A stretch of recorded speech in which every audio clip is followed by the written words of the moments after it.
Hello, I'm Laurie Berke. I'm a principal with TABB Group.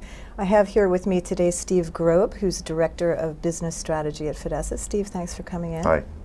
Thanks So we're going to talk about hot topic today, swaps versus futures. A lot of talk about the futurization of swaps.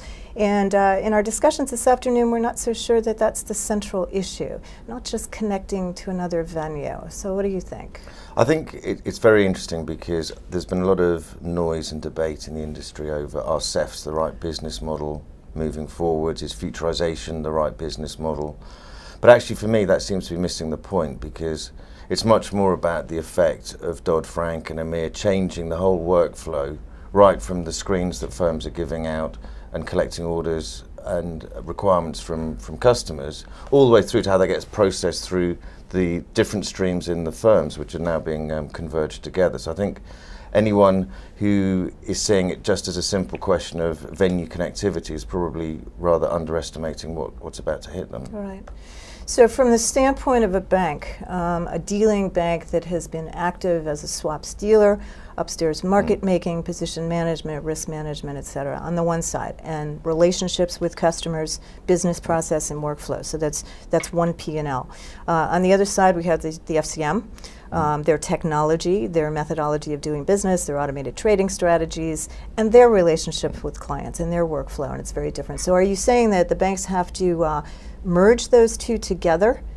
Those two businesses? Well, they're certainly going to have to think very hard about it, because what's going to happen is the end user client is going to want one relationship for either standardized or customized products, irrespective of whether they're exchange or OTC, in terms of how they're traded.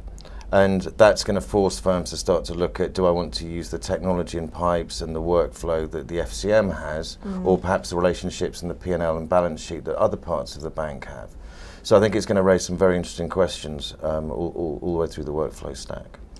So it may very well be that on the one hand, the bank obtains an economic advantage by perhaps reducing the costs of managing two businesses and perhaps leveraging some of the technology and workflow. Or is it more that they have to make a bet?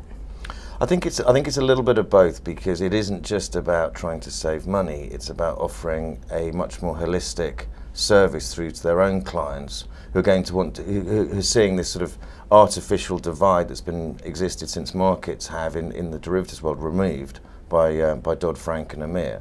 So all of a sudden they're going to want to offer a much more combined sort of service, and you can see how the battle lines are starting to be drawn up in that as to who's going to own that relationship and service it with both types of product. It actually sounds a bit like in the equities market, the old school high touch trading service versus today's electronic trading environment, and the restructuring of the economics and the relationship model. Absolutely, and how that's become now converged into almost a one-touch service, which is exactly what's happening now, you know, in the equities marketplace, as people are converging the two. So the debate may not really be swaps versus futures.